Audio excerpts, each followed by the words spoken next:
Hello and welcome to Paper Plays Julie K. Welcome everyone, and thank you so much for stopping by to check out my latest video. And today I'm continuing to work on Junk Journal January, and we are to episode or day number 14, and that is balance. And so when I was thinking about today's episode, a couple different things popped into my head. The first, obviously, is balance, is like if you're able to like hold your balance on like one foot, or maybe like a dancer and their balance that they have, or a gymnast. Also, when I asked my husband what he thought of again, kind of in the same terminology kind of as like the gymnasts or the dancers. He thought of a log roller balancing on a log. He's like, oh, you should do a collage based on that or something. And I'm like, wasn't really feeling that for the balance. But there's also a terminology in art called balance. And oftentimes when you're listening even to me or to someone else on YouTube and we're working on our compositions or our layouts, we'll be like, oh, I don't like that. And that's usually because something is off or the balance is off in the way something looks. Sometimes in art, when they talk about balance, it could be the scale or the size of the things you're using. It could be the color, maybe the contrast. How does your layout flow or the movement of your layout? Also, there's another terminology that came to mind that I thought about I think it's called radial balance, where like there's a central point or an element that repeats itself as it goes out, and that usually like referring to like stained glass. And of course I thought about this little rubber stamp that I have that has a stained glass on it. It's very small though, so I ruled that out as soon as I looked at it, because I was like, oh, I was pretty sure I had a stained glass on there. But also, like, the gymnast, I had a gymnast kind of rubber stamp.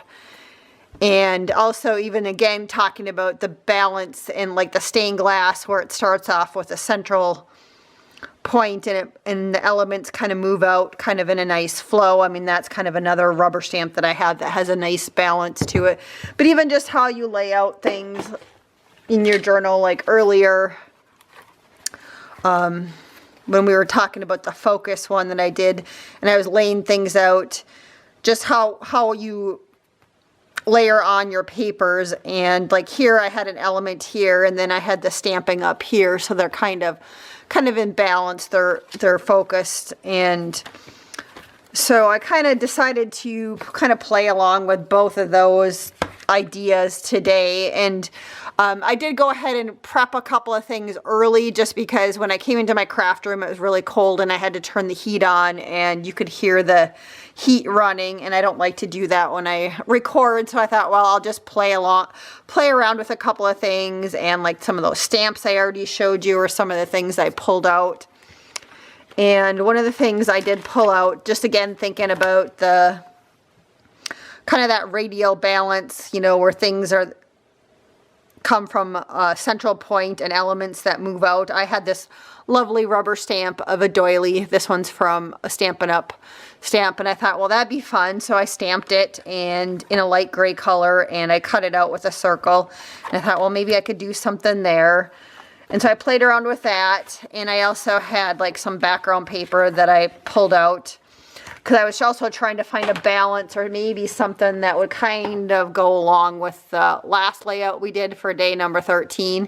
And so I was trying to pull out this color, which I could find on this paper that I had, scrap paper that I had. And so then of course I fell in love with that, but I wasn't really sold on these two together. I could have tried to stamp this in a different color and do something with it.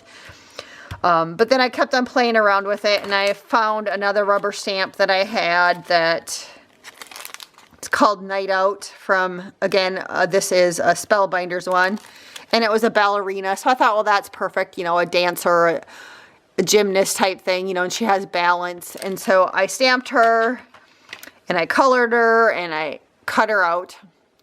And then I thought, well, maybe what if I put her on there? And again, the balance, the flow of the whole, what it looks like is just really felt off to me still. And I played around with some laces and some things around the side, and I still didn't like it. And one of the reasons maybe was because she was almost like floating on air And she also kind of got lost in the composition. So I thought, well, what do I do now? So then I restamped her, and I didn't cut her out this time. And I also grounded her a little bit by adding just a little highlight under here so it looks like she's standing on something. But then, of course, when I did that, I'm like, well, that doesn't look right on here. Even if I were to cut it out and do something, it still doesn't look quite right. So I thought, well, even though I loved this doily, it was maybe time to scrap that idea and use that on something else. And so then again, I went through my stash and I came across, and I thought, well, maybe if I just framed her, she'd look really nice on here. And it works for the challenge because, again, the challenge today is balance, and she's balancing. And so I thought, well, I found this frame, and it had the rose in it. So I cut it out because I just wanted the frame. And I thought, well, I could just frame her. But again, when you look at this composition, it's nice, but there's still something missing. So the balance is still off on it. And so then I thought, well, is it the background paper? Even though I was totally in love with that, did I need to maybe pick out a different background paper? So I went through, and this is just a small sampling of the papers I went through. I went through quite a few. And again, I put her on this one, and I thought, well, it pops a little bit more. You know, this isn't so blended in. It's not so busy where it was with this. And then I also thought, well, maybe I just take out the pink color or the magenta color that's kind of in her dress. You know, and that kind of, she looks kind of nice there. There's a nice contrast of colors. Again, balance and contrast kind of go along. And so, but, you know, I still really wanted this paper. So I still am like, what can I do? And so I thought, well, maybe I could just layer another color behind her. And that's a little bit better, but it's still not perfect because this pink is a little too light. It's going to get lost in the composition.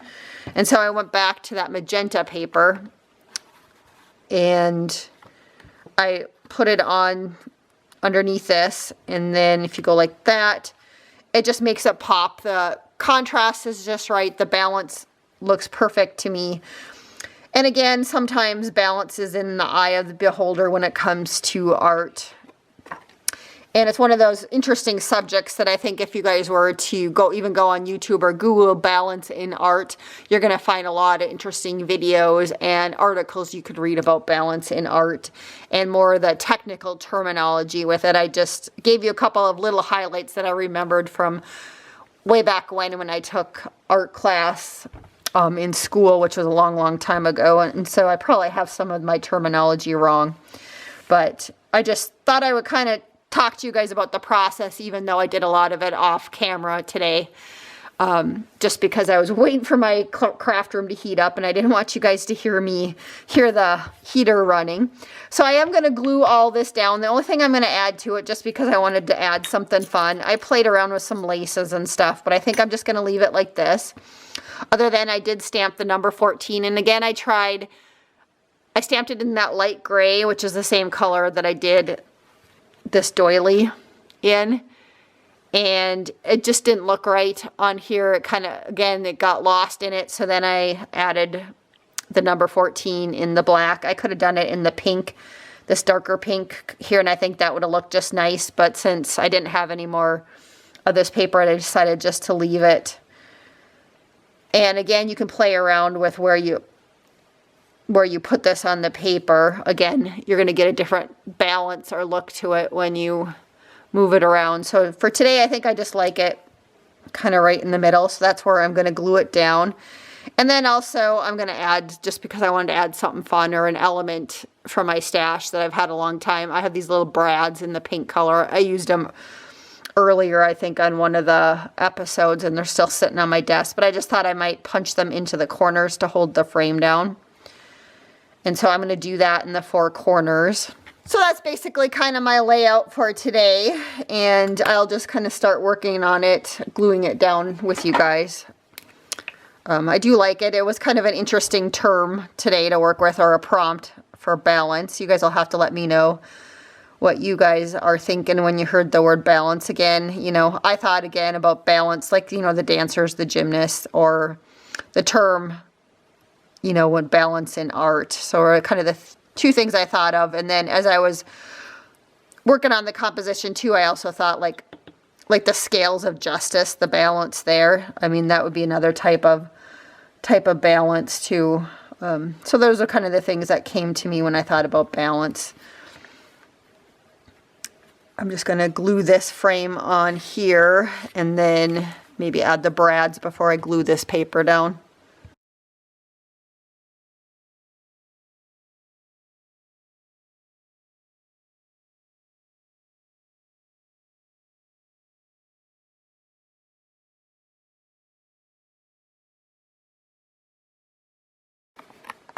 I can't quite get Oliver in the frame, so I'm going to have to chop something off, whether it's her hand or her foot. Or a little bit of both, maybe. Okay, I think that'll work. And then I'm just going to make a little mark where I want the brads to go.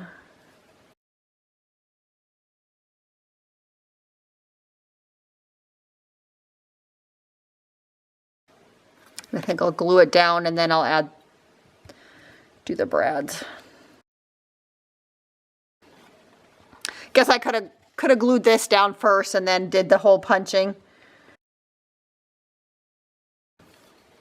But sometimes I have trouble punching these through a couple pieces of paper. So these are really old punches that I bought way back when, when I first started rubber stamping.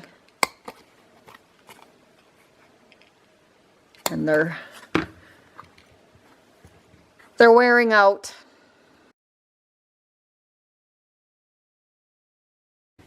You know, even if you're working on more of a collage-based layout, there's still a balance to it and how you lay your papers and what's pleasing to the eye and what doesn't look nice. So just because this one's a little bit more uniform balance doesn't mean that there isn't balance when it comes to like collaging either.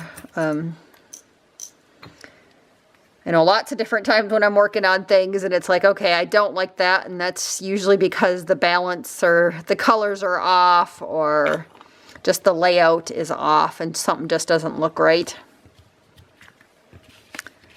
And then I can go ahead and glue it on here.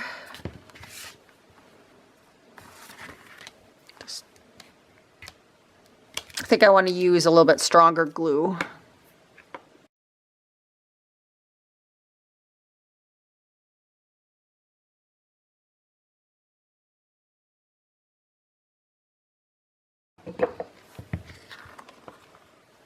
I'm going to go ahead and glue that down on my page. I'm starting a new signature, so this was the page that I picked out to start working on. All right. So I like how that one turned out. I think it's really cute. And I don't think in the journal these two are going to be kind of sitting next to each other. And while they're not exactly the same, I think they still kind of go somewhat, you know, just because of the color. So I am happy that I was able to make this background paper work out. All right, so you guys will have to let me know what you think of today's episode and today's prompt. And hopefully I will see you back again tomorrow for another episode of Junk Journal January. And again, that is hosted by Meg Journals. I don't think I said that at the beginning of the video, but I do have her information listed below in the description box if you want to go and check out the main video. And again, today's episode was about balance and tomorrow is about neutral. So I will be back again tomorrow for another episode of Junk Journal January. And again, here is the final layout for today for balance. So everyone, please have a wonderful day and happy crafting.